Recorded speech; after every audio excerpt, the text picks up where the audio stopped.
Thank you for tuning in, and don't forget to subscribe for more stories. The sudden buzzing of the intercom by my bed jolted me out of my nap. I groggily reached over and pressed the button. "There's a woman here to see you, sir," came the voice of my assistant. "I'm busy right now, Lily. Could you ask Sophia to handle this?" I replied.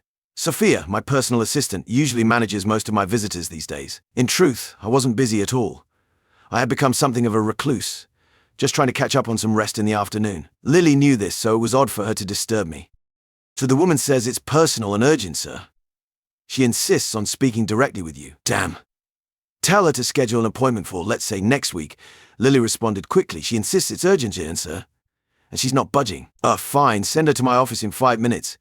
I reluctantly got out of bed, splashed water on my face in the bathroom, and walked across the penthouse to my private office. Gazing out over the city below, I couldn't help but think about how much I despised this place. In fact, I hated everything about it.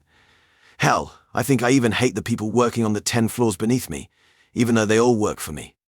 Lily walked into the office without knocking, something she had started doing lately since I was hardly around. "I'm really just a figurehead now, and the only reason I stay in this penthouse is that I've got nowhere else to go and nothing else to do." The woman Lily was supposed to escort barged past her with a sense of self-importance, but the grandeur of the office clearly took her by surprise. It knocked the wind out of her, and I could tell she wasn't used to such an environment.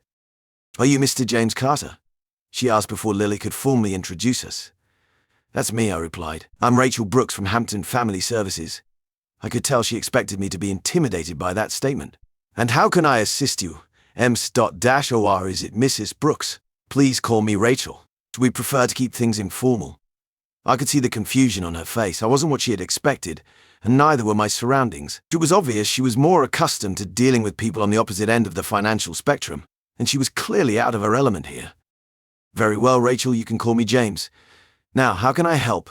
I motioned for Lily to leave with a simple nod, and she gave me a curious look before exiting and closing the door behind her. The visitor was quite attractive, and I'd encountered plenty of gold diggers in the past, all trying different ways to get close to me. "Mr. Carter James, I'm with Hampton Family Services," she started, repeating herself. "Yes, you mentioned that. Now, what can I do for you?" "There's where do I even begin?" she said, glancing around the lavish room. She clearly wasn't expecting such luxury. "I'm working on a case involving 2 children and a mother who attempted suicide. It might be easier if you read this note. It was found next to her." She handed me an envelope, which was more of a letter than a simple note. I leaned back in my chair and unfolded it. The first line hit me like a punch. "My dearest James." Damn. I knew right away who had written this. My mind immediately flashed back 10 years to the day my once happy life had shattered. That day, it was an absolute nightmare. A water main had burst on Willow Street, causing a huge traffic jam as drivers tried to navigate the blocked road. I ended up being almost an hour and a half late to the office, trying to slip in unnoticed. It was the second time that week my commute had turned into a disaster. As I walked into the office, Emily, my secretary, well, she wasn't exclusively mine. She handled work for 3 or 4 of us, greeted me with a sharp, "James, where the hell have you been? And why is your phone off?" I mumbled I must have forgotten to charge it last night, though in reality this had become a regular thing. I was too tired to think straight most evenings. "You'd better head up there quick." Great, just what I needed, another lecture from that pompous ass. Ever since his father had retired, Henry and his brother acted like they were God's gift to the industry. I wondered who he had pissed off this time. "Oh, James, thank God you're finally here. I've been trying to track you down all morning. You really need to work on being more punctual," Henry scolded as I entered his office. I wanted to snap back. If you hadn't moved the office from Hampton to Seabrook, I wouldn't be stuck in traffic jams every morning and evening. But I didn't have the guts. We all have those thoughts, don't we? "Sorry, Henry, there was a burst water main on Willow Street." "Well, I made it here on time," he retorted smugly. "Of course you did," I thought. "You've got that company-paid condo just a few blocks away where you hide out during the week with your little side piece your wife doesn't know about." "Anyway," Henry continued, "something's gone wrong with the Carter project. They're behind schedule on the delivery again, and I need you to fly out there to get things back on track with the board. You know, they expect you to smooth things over. They're threatening to pull their contract again, and if they do, heads are going to roll both here and at the plant. You've managed to charm Carter before, so I'm sure you can do it again. And why aren't you going to gun yourself?" I thought, while you're at it, maybe take your brother too. You two are driving this company into the ground. If your old man knew how badly you were messing things up, he'd be turning in his grave. We think these things, don't we? I wish I had the courage to say it, but if I did, I'd be out on the street, wouldn't I? Give Henry Carter a call. He'll come around. We've been doing business with him for years. No, you're flying out there on the 3:35 p.m. Neither David nor I can go. Our schedules are full this week. A 3:35 p.m. flight. There's no way I can make it. I've got to pack first, and I promised to take Lisa to the theater tonight. She's been asking for weeks. Well, you'll just have to take her another time. Don't worry. The company will reimburse you for the tickets. The play ends its run on Thursday night, and Lisa has been pestering me to take her for weeks. I've been swamped finalizing the Carter deal, staying late at the office and missing chances to go. I figured once the Carter contract was wrapped up, I'd have a few free nights. I know the last performance is sold out, and tonight was the only night we could get tickets. If I fly to Boston, I won't be back before Friday at the earliest. Lisa's going to be furious. She'll have to go with a friend or something, won't she? Lisa knows how important the Carter deal is. It's nearly half our revenue. You better call her and have her pack your bag for you. You won't have time to get home and back to the airport. Cheeky little, I thought, leaving his office. I had started working for William Anderson straight out of college when Carter Sons Machine Tools was still a small operation. William Anderson had invested early, back when Maggie Thatcher declared industry had to stand on its own, and the bank started calling in company overdrafts. With no capital, British engineering firms went bankrupt in droves, and William Anderson was one of the vultures who bought up redundant machinery. He refurbished it in his own factory and sold it at enormous profits to companies all over the developing world. William Anderson was a classic dyed-in-the-wool conservative. I always suspected some of the profits disappeared into offshore accounts. It wouldn't do for a good Tory to pay too many taxes, now would it? When the bankruptcy slowed down, William Anderson shifted the company's focus. He became an agent for companies looking to sell machine tools into Europe. Simple enough, the machinery would be imported in parts, assembled locally, and then delivered anywhere in the EC. The business was thriving until his two sons were old enough to join the company. Unfortunately, William's boys, both university graduates, tried to apply the just-in-time approach to everything. It's great for a production line, but it left no room to handle the inevitable issues that came up in our business. Parts arriving from all over the world could be delayed for countless reasons. Thankfully, most of our clients understood this. But if the brothers would leave just a few days cushion when they gave delivery dates, we wouldn't have half the issues we were facing. It always seemed obvious to me, under-promise and over-deliver. Tell the customer they'll get it in 3 weeks, then surprise them by delivering 5 days early. They're happy. Tell them 2 weeks and deliver late, and they're angry. Never promise what you can't deliver. I couldn't figure out why Henry insisted I fly out to Boston. The brothers had negotiated the latest deal with Carter, so they should be the ones fixing it. But I knew if things went wrong, I'd be the one taking the blame. When I got back to my office, I called Lisa at the Seabrook factory. Yeah, Lisa worked for Carter Sons too. Henry had hinted at that. It wasn't just my head on the line, hers could be too. Lisa and I met years ago when she joined the typing pool. Typing pool that tells you how long ago this was. We got along well from the start. But we didn't become a couple until the office Christmas party. You know how it goes, everyone kissing under the mistletoe. When I kissed Lisa, I'm not sure what happened, but someone eventually had to ask us to move so they could have their turn. Lisa and I didn't talk about it afterward, but from that kiss we became a couple. We both rushed around buying each other Christmas gifts, and I ended up spending Christmas dinner with her family. I think they were expecting someone else, but no one said anything. We went out on New Year's Eve, and by New Year's Day we woke up together in my bed. So that was our first time together, though I'm embarrassed to admit I don't remember much about it. I do remember the night of March 1st, though. Lisa never really went home after that, and we were married 4 months later. So those next 10 years were the best of my life, both at home and work, until William's twin boys finished university and joined the firm. Up until then, I had been William's right-hand man, assisting with everything, both above and below board. But when the boys came on board, everything changed. William wasn't a bad guy. At first, he didn't put his sons above me in the company hierarchy, but they clearly didn't like the influence I had over their father. They were always polite, but I knew they resented me. William Anderson floated the company on the stock market and made a fortune. That was the one time he really disappointed me. I thought he might give me some shares, but he didn't, and I wasn't made a director either. Both sons got seats on the board, but I didn't. Then William had a heart attack. In the hospital, he asked me to look after the boys. Fat chance, I thought. If he'd given me some shares and a board seat, maybe I could have. I might have had some sway over them, but of course I didn't say that out loud. It was obvious William didn't have much time left. He retired immediately, and 3 months later he passed away. As soon as the coffin was closed, his sons began making changes, none of which I agreed with, but there wasn't much I could do. They leased flashy new offices in Seabrook, and most of the administrative and sales staff relocated there. Henry took charge of that department, while David completely took over the factory. In doing so, he inherited Lisa as his secretary. She had been working as the factory manager's PA for a while, but that manager didn't last long under David's constant pressure. So I wasn't pleased with Lisa working for David Anderson. I couldn't put my finger on it, but something didn't sit right with me about how the brothers looked at her. Maybe it was jealousy, or maybe I just didn't like either of them, but I felt uneasy. Lisa was 5 years older than the two boys, but she remained a very attractive woman. She seemed to get along very well with David too well, if you ask me. So I didn't suspect anything improper was happening. But because I didn't like the brothers, I often made remarks about them, and Lisa would jump to their defense, which led to tension between us. The truth was, as the company got busier, I was constantly traveling to keep clients happy and secure new contracts. David likely saw more of Lisa than I did, but she often understood his side of the issues before they ended up on my plate. As for the Carter contract and my short-notice trip to the US, I called Lisa to share the news. Sure, her reaction was loud enough to be heard in a stadium. It nearly deafened me. "But you promised to take me to the play tonight. Why did you offer to go to Boston now?" she exclaimed. This was another issue we often had whenever I was asked to travel. Lisa assumed I had volunteered, so I never understood why she thought I willingly signed up for these trips. But it was clear from our conversations that she believed it. "I didn't volunteer, Lisa. Henry just ordered me to go. You must know what's going on with the Carter deliveries. Hasn't David mentioned anything? There are always problems these days, but why do you always offer to fix them? Especially when we're supposed to be seeing the play tonight. I'm tired of how you've been treating me lately. What about the play?"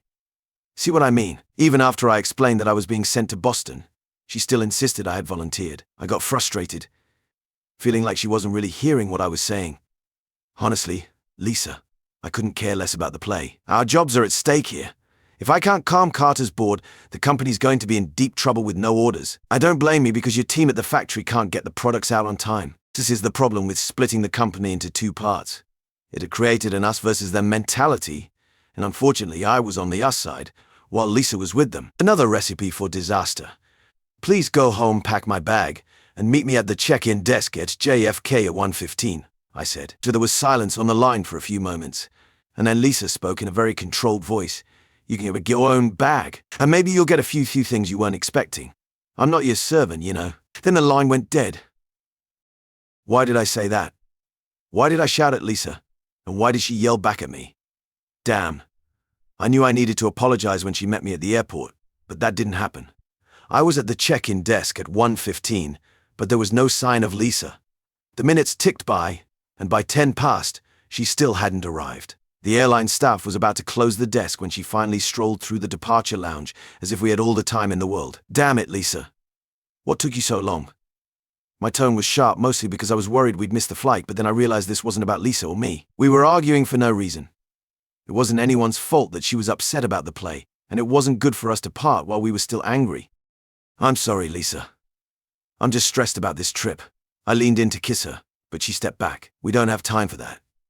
You need to rush off and save your precious contract," she said coldly. At that moment, the check-in agent called out, "You need to check your bag now, Mr. Carter, or it won't make the flight." I turned back to handle the formalities, but when I turned around again, Lisa was gone. "How long until the flight is called?" I asked the agent.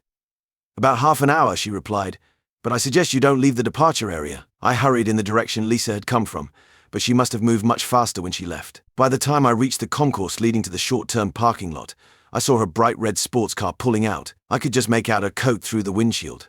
I couldn't see the driver, but I knew exactly who it was: David Anderson. No one else drove his prized car but him. I was furious. David had been too busy to go to Boston, yet he had time to drive my wife around. Seething, I headed back to the terminal and, unusually for me, went straight to the bar for a drink. After about 25 minutes of stewing, my flight was called, and I moved into the departure lounge. For most of the flight, I studied the contracts, trying to find any loopholes William had built in to give us flexibility with delivery deadlines. But the boys had worked on these newer contracts, and most of those small exits had been closed off. When I arrived at O'Hare, I was greeted, surprisingly, by John Carter himself, along with Diana, his PA, who had worked with his uncle, and a small entourage of yes-men. I had met John a few times before, and though he was only about 5 years younger than me, he always seemed much younger. In the past, Henry Carter had done most of the talking, while John had been one of the enthusiastic underlings who nodded and laughed at all of Henry's jokes. John's overly enthusiastic welcome made me suspicious, especially when his flunkies carried my bags and laptop to the waiting limo. "Looks we put you up in the company suite at the Metropolitan Hotel," John said.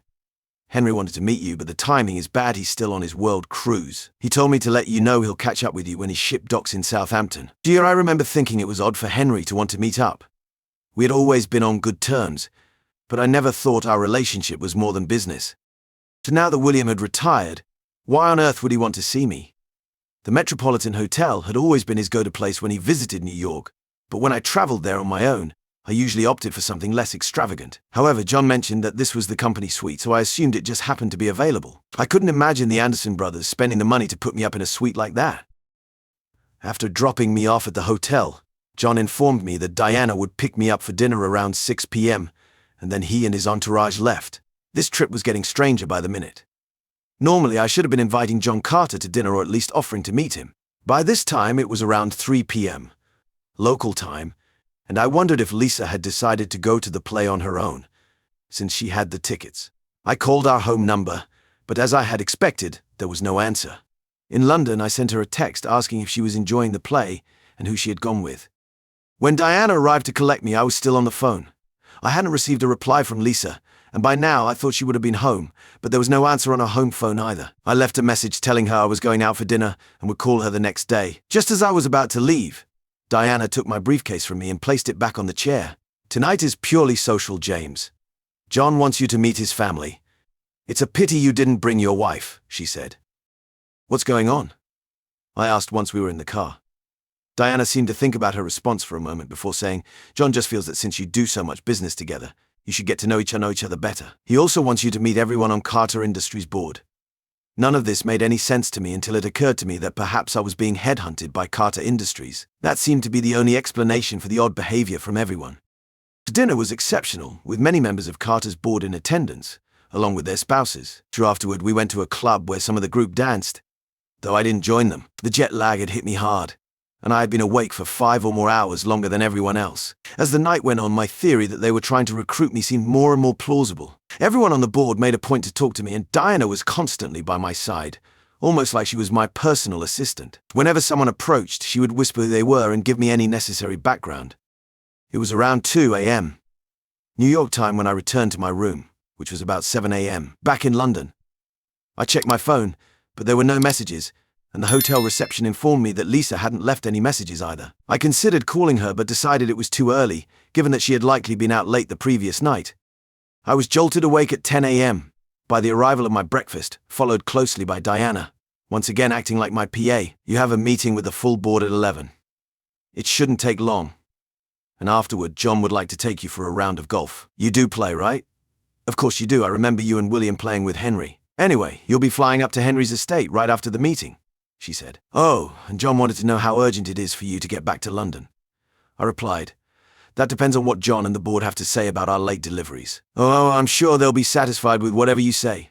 After all, you're the one they know and trust," she added. "Now you'd better get going, or you'll be late for the meeting." Diana suddenly seemed flustered and eager to leave the room. To be honest, I wasn't paying much attention to what she was saying. I was more focused on calling Lisa. I rang her office at the factory, but the receptionist answered and informed me that Lisa wasn't in that day. Fortunately, the receptionist was a temp and didn't recognize my voice.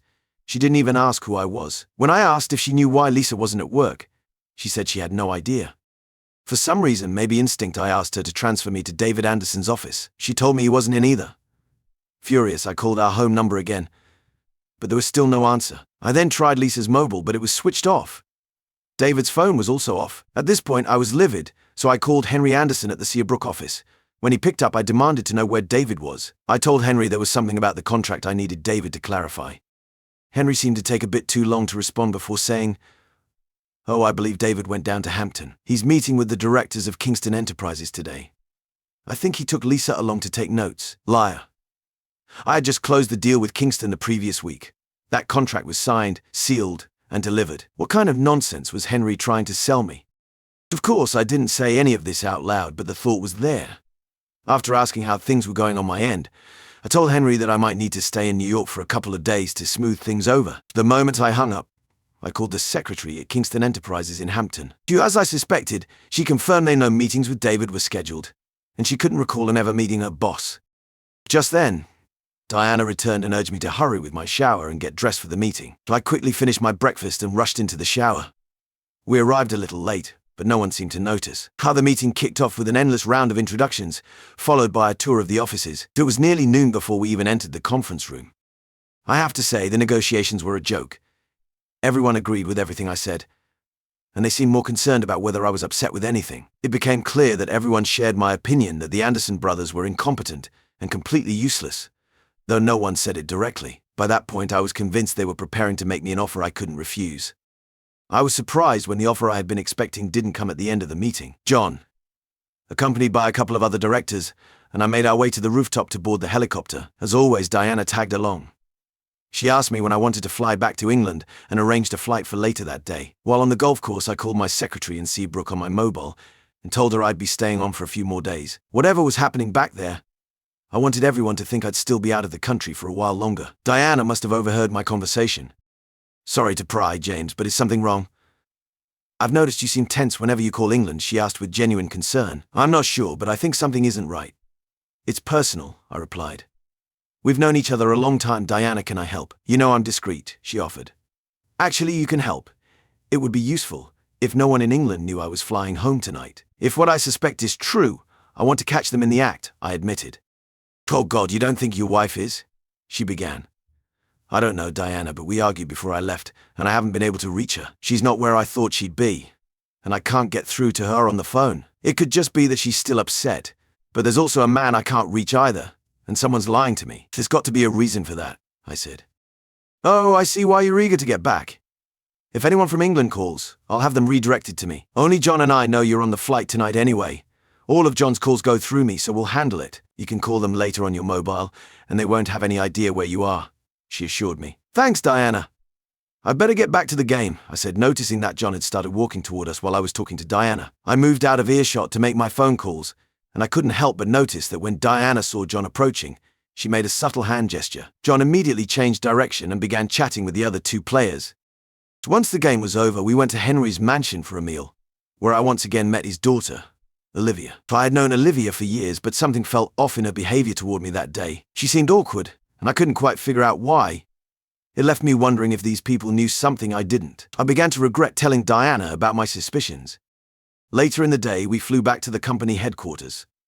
Diana accompanied me to the airport, having arranged for someone to collect my belongings from the Metropolitan Hotel. The flight back to JFK was uneventful until I landed. A steward met me in the arrivals lounge, informing me that there was an urgent phone call for me. He led me to a service phone. James, it's Diana.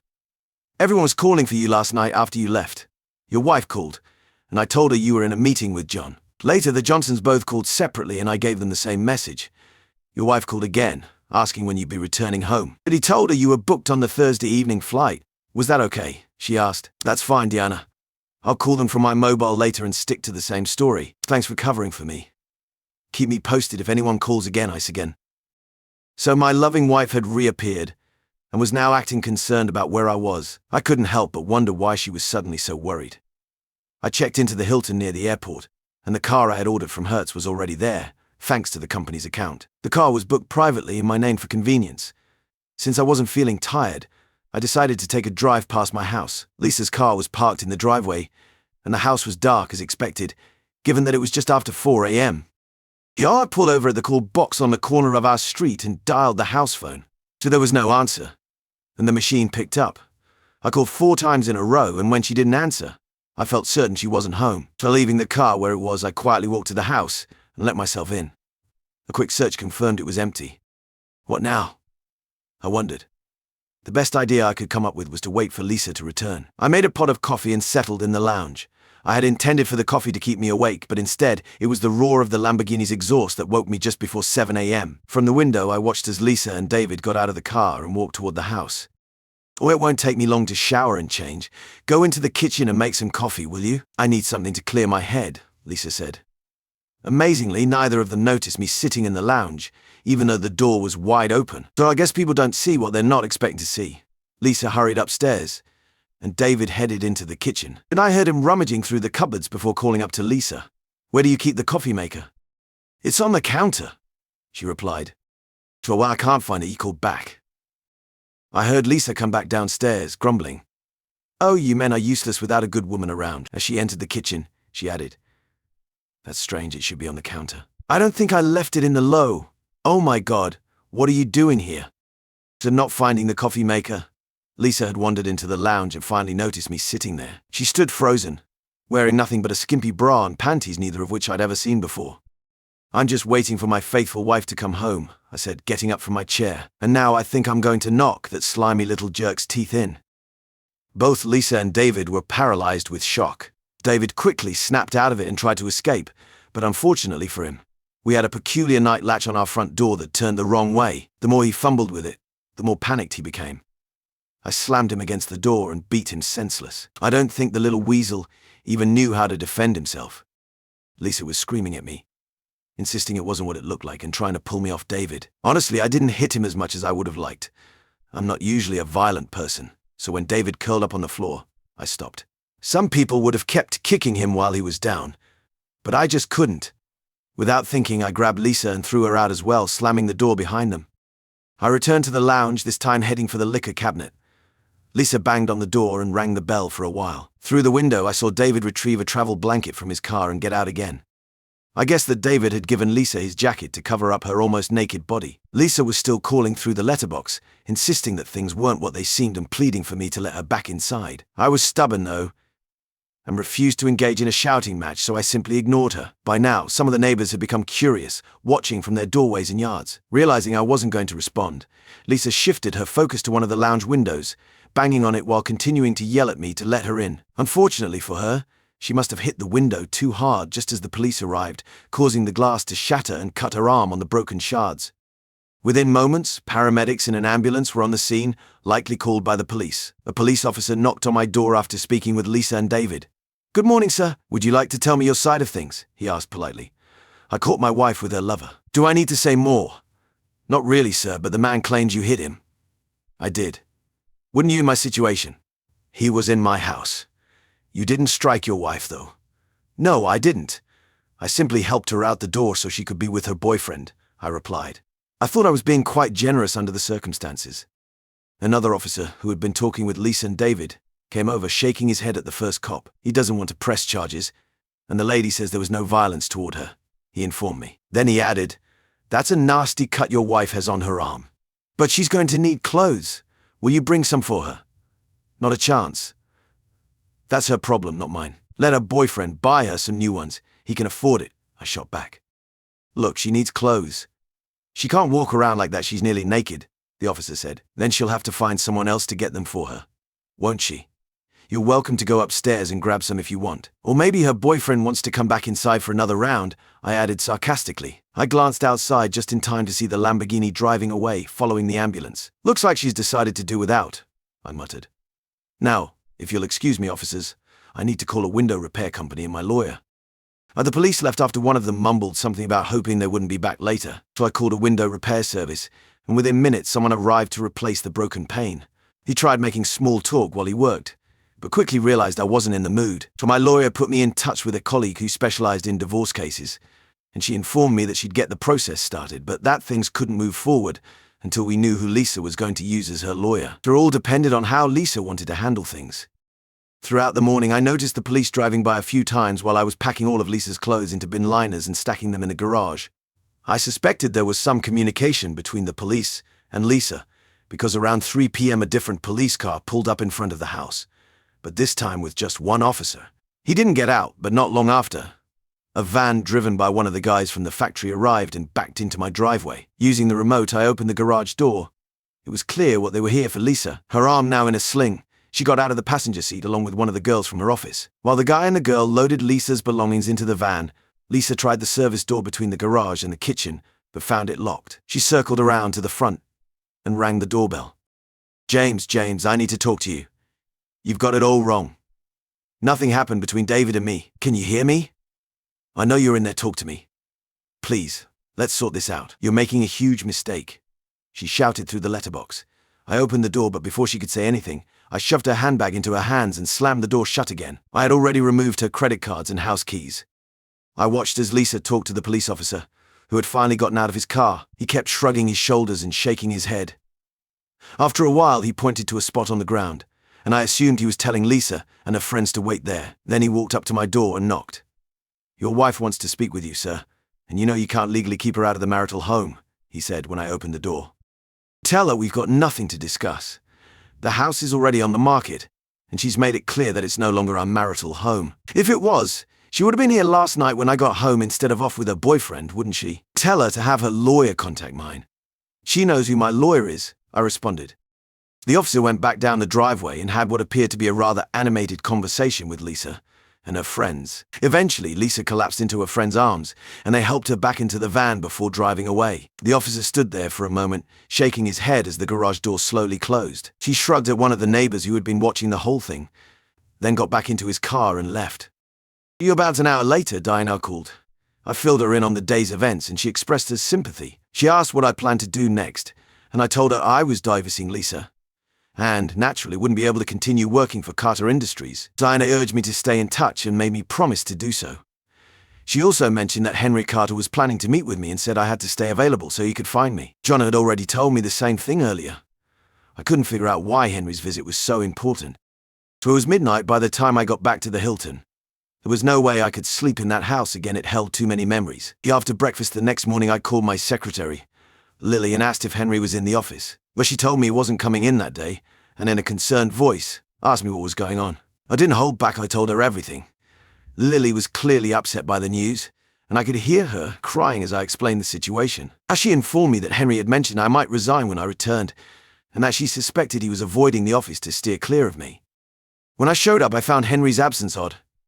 After I'd beaten up his brother, I would have thought he'd jump at the chance to fire me, especially since David was one of the company's directors, and there was no love lost between us. Nothing seemed to add up.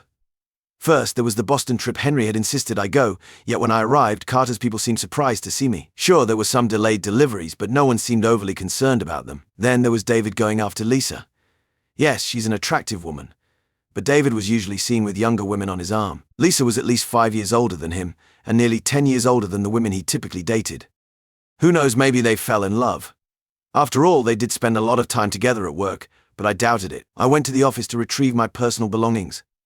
I took the chance to wipe the hard drive on both my work computer and the laptop I carried, but not before saving everything onto a zip drive. I handed my resignation letter, which Lily had prepared for me, to the personnel officer myself. While I waited, he arranged for my final salary and bonuses to be paid into my account immediately. The accounts department was hesitant at first, but once they realized who was resigning, they quickly processed everything. It felt like nearly the entire staff either helped me carry my things to the rental car or came out to wave goodbye. I had left my company car locked in the garage at the house. I wanted to make sure I got every penny I was owed before handing that back, and that was it. I stayed at the Hilton for about a week before finding a flat I liked. The house sold quickly since it was in a good area, and I priced it for a fast sale. As for work, I figured I'd take a few months off and think about my next step. To be honest, I was still half expecting Carter Industries to make me an offer, so I didn't want to commit to anything too soon. As for Lisa, I saw her a couple of times, and each time it ended in a massive argument. To be more accurate, I called her a cheating little liar, and she fired back. Civil conversations between us were impossible. I was surprised she didn't immediately move in with David. It took months after I kicked her out for her to move in with him. I don't know where she stayed in the meantime, but the guy I hired to watch her said she moved in with David shortly after our first big fight at the lawyer's office. They almost had to call the police that day. I guess she finally realized we were never getting back together. Our second major blow-up was when we signed the divorce papers. Lisa looked strange sitting at the table before I entered the room, wearing a heavy winter coat and sitting in an odd posture. My lawyer and I sat across from her while the settlement details were read aloud. Then Lisa signed the papers, and they were passed to me. As I was about to sign, Lisa suddenly asked, "James, are you really sure you want to do this? There are things you need to. Did you hear something from a lying cheat, Laura?" I interrupted, addressing my lawyer. Lisa lost it, hurling insults at me. I quickly signed the papers and left without saying another word. As I've mentioned before, I didn't want to get into another shouting match with her. A few weeks, maybe a month, after the divorce was finalized, Diana called to inform me that Henry Carter was arriving in Southampton that weekend. I arranged to meet him at a hotel in town. After the awkward formalities, Henry and his wife chatted with me about their cruise for a bit. Once again, I got the feeling Henry was up to something. He was just a client I had known for years, but now he was acting like we were long-lost friends. After offering condolences about William's death, he expressed regret about what had happened between Lisa and me. Then he said, "I'm really sorry I couldn't intervene sooner, but I had to respect William's wishes." That statement clued me in that he had been skirting around the real issue. The conversation got serious when Olivia entered the room. She greeted me with a hug and a kiss on the cheek as usual, and then handed Henry the briefcase she was carrying. Afterward, she and Henry's wife left the room. Henry opened the briefcase and said, All right, James, let's get down to business. Tell me, what did you think when William floated the company and didn't give you any shares?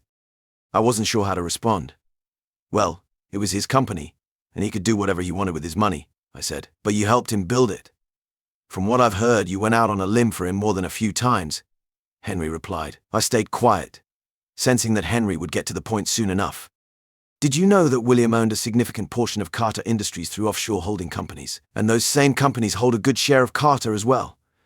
This was news to me, so I kept listening. What did William say to you when he retired? Henry asked. He knew he didn't have long to live, I explained. He asked me to try to keep his sons in line, but without being on the board, I didn't stand a chance. I'm sorry to tell you this, but he did that on purpose. William thought the boys would bankrupt the company within a year, and he didn't want your name attached to the mess. He knew if the company went under because of their mismanagement, they could be banned from holding other directorships. He figured they'd bleed the company dry before long. Now, these papers here, Henry said, placing a stack of documents on the table, make you the main shareholder of those holding companies. Essentially, they're yours now. Now he then showed me another set of documents, and these are the details of William's numbered bank accounts. So I was supposed to hold on to all of this until Carter's sons went under. But after what the brothers did to you, I think you should have it now. Did you know that under William's will, his sons couldn't legally fire you? Henry asked. No, I replied. I didn't think so. I believe they set you and Lisa up so you'd resign voluntarily, Henry said, sitting back and looking at me closely. You know, James, you're a very wealthy man now, though most of your money is in offshore accounts. You'll have to figure out how to bring it back into the country legally. I can put you in touch with some creative accountants. My head was spinning. Henry had just told me that David Anderson seduced Lisa and ruined my life to push me out of the company, but why? You seem angry, James, and I don't blame you, Henry said in my expression. Look, William was never fully convinced that the boys were his. Martha had a habit of having affairs while William was working. He had DNA tests done years ago, and for a while he thought he might be their father, even if they weren't his biologically. But over time he came to believe they knew he wasn't their real father. He also found out that they said some really nasty things about him behind his back. William always said you were more like a son to him, which is why he decided to leave all his money to you. He believed the boys would destroy the company, and I think he wanted them broke and destitute, probably what you want now too. But what about the employees at Carter Sons? They'll lose their jobs. No, not if a big American company steps in to pick up the pieces. Do you see William's strategy now, James? Carter Industries will cancel its contracts with Carter Sons within the next week or so, and shortly after, some of the offshore shareholders will dump a large amount of Carter's stock on the London Exchange. So that should tank the share price. A hint will be given to the right bank directors, and they'll call in the company's loans. So then a consortium will swoop in to buy whatever is left of the company from the banks. Care to guess who will lead that consortium? You'll be the main shareholder, though no one will know. Of course, you'll renegotiate the contracts with Carter Industries.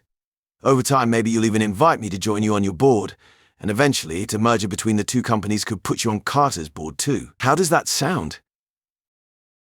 I don't get it. Why didn't William just leave the company to me from the start?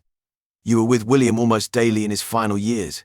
You know how quirky he could be. You knew the family would claim you had undue influence over him. They were sure he had money hidden abroad and have spent a fortune trying to track it down over the years. That's why William entrusted everything to me. Anyone investigating your newfound wealth will see it comes from me. And since I'm no longer connected to Carter Industries, there's no risk of insider trading accusations. Besides, I've been on that ship for the last few months, so here we are. Now, I'm co-chairman of Carter Associates. John runs the American branch, while I keep an eye on things in Europe. Both Anderson brothers went bankrupt and are banned from serving as directors for 10 years. They've tried to set up a few ventures, but I've had people keeping a close watch on them. Surprisingly, David married Lisa. I think he hoped Lisa would access some of the money he believed was coming my way. But since the funds only came into my possession after Lisa and I divorced, he was out of luck. Once they married, I applied to the court to terminate her alimony, and they didn't get a penny from me. Their marriage didn't last more than a year. I felt sorry for the twins Lisa had with him. I assume they must have been seeing each other at work before I kicked her out, since the investigator I hired said they rarely met in the evenings. I doubt David ever paid her any child support after he left. You know how these things go. I found myself wondering how long David had been sleeping with Lisa on the office desk, but she must have gotten pregnant quickly after we split. I saw her pushing a pram on Seabrook Road about a year after I kicked her out. The last I heard of David, he was living in southern Spain with the drug squad after him. Spain, Morocco, not too far for a speedboat run, I imagine. That's why I tipped off the drug squad. As for Henry, he's apparently driving buses around London. His wife divorced him after she got some intel about his little flatmate. No prizes for guessing who gave her that information. Henry also has his mother, Martha, living with him now. Do I feel guilty about Martha losing her income from Carter's sons? Well, the real question is, did Martha feel guilty about cheating on William? You tend to reap what you sow. As for Lisa, the last I heard, she was living in a council flat in Seabrook, likely surviving on welfare. Who knows, maybe she's working on the side. Sorry, that was out of line, but it's just how I feel. Things moved quickly once we set everything in motion. John and I worked together really well. Both of us had been trained by the best. William trained me, and Henry Carter trained John. Over the next few years, we absorbed several other companies, and combining our firms turned us into a major multinational corporation. John and I have since stepped back a bit, letting others handle most of the day-to-day worries. Henry Carter and his wife settled in England, and he bought an estate next to mine, where his daughter Olivia and I spend time together now and then. No, we're not planning to marry. So we've both been down that road. We're not interested in doing it again. Olivia is on the board with John, Diana, and me, and we all get along just fine. And Diana, well, what did you expect? John's first wife died in a car crash a few years ago, and after a while he married Diana. John jokes that she only married him because she got tired of waiting for me to propose. So you might be wondering why I'm living in this penthouse all by myself. The truth is, something's been missing from my life since, well, you know when. I'm just going through the motions. Sure, if an opportunity comes along to make some money, I'll jump on it. But there's got to be more to life than just making money. Anyway, this social worker handed me a letter from Lisa. I skimmed through it and then hit the intercom button on my desk. Janet, can you see if Lily is in the building and ask her to come up to my office as soon as possible? I asked. Yes, sir. I think she's in her office. I saw her earlier, and she hasn't left since, Janet replied. A few minutes later, Lily arrived at my door. I handed her the letter without saying a word. As she read it, I could see her taking deep breaths, a clear sign the contents had angered her. That spiteful, vindictive little witch. Did you have any idea? Lily asked, clearly upset. Not the slightest, I replied. What are you going to do? She pressed. Come on, Lily. I don't have any choice in the matter, I said, shifting my focus to Rachel Brooks. What hospital is Lisa in? I asked. Seabrook General. As for her condition, when I was there last night, they weren't sure. She took a cocktail of drugs, just about everything she had in the house, Rachel answered. They pumped her stomach, but they have no clue how long she had been lying there. The doctor said it would be some time before they could give any real updates. And the children, I placed them with an emergency foster mother last night. She's looking after them today. But I wanted to ask you what you'd like to do next. Oh, I'll need to take that note back. If she doesn't make it, the coroner will need to see it. No problem. Lily, make a copy of the note for me, then give the original back to Miss Brooks. Janet, please get the general manager of Seabrook Hospital on the line as soon as possible. A moment later, the phone rang. Hello, yes, good. You know who I am then? I have a question. What's your annual shortfall, and how much do you expect to be short this year? Is it under 4 million? Perfect. I've just decided to donate 4 million to your hospital. I understand your annual accounts need to be audited before you can accept the donation, and I'm happy to wait for that. But I have one condition. A young woman, Lisa Carter, was admitted to your hospital last night. I'm insisting she receives the absolute best care your hospital can offer. Money is no issue. When the audit is completed and you're able to receive my donation, I'll also add a bonus to ensure the doctors and staff treating her have access to the finest facilities available. Oh, I see, good. She's on her way to the ICU. Please ensure your top ICU doctors are ready to care for her when she arrives. Lily and Rachel were both staring at me as I ended the call. You're not going to visit her, are you? Lily asked. No, that would be too much for me, I replied. Miss Brooks, thank you for coming to see me today. If my wife passes away, the one who adopts my children will be hearing from my lawyer within the next couple of hours. There's nothing else to discuss for now. Lily, please show Miss Brooks out. When Lily returned, she found me gazing out the window, looking over the city skyline. What's on your mind? She asked. Life. Love. That there's no fool like an old fool, I muttered. I'm wondering where I'm went wrong with Lisa and how I ended up here, alone. There has to be more to life than just making money. Maybe I should go see her. James, listen to me, Lily said firmly. You're not the fool here, Lisa is. If you go to her now, you'll undo all the progress you've made over the last few years. You know she probably did this just to pull you back to her. She's always had a way of wrapping you around her little finger. You've done enough by calling the hospital and bribing them to save her life. If you visit her now, you'll get caught up in her web again. No, James, she made her bed, and now she has to lie in it. If you still want my opinion, I'd say let her deal with the consequences. Then what should I do? I asked. Go see your daughter. Call Henry and Olivia.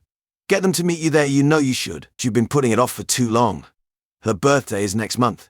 Do it for her, she urged. Janet, can you arrange for my car to pick me up in 10 minutes? I'll be heading to Southampton, I said. That's more like it, James. You've made the right choice. I'll handle things here, Lily said with a smile. And that was it. Within minutes I was in the car, heading to Southampton. It was a long drive, but I felt better knowing I was finally going to see my daughter. James Carter's journey through betrayal and revenge was intense. How would you have handled his situation? Let us know in the comments. And don't forget to subscribe for more gripping stories. See you next time.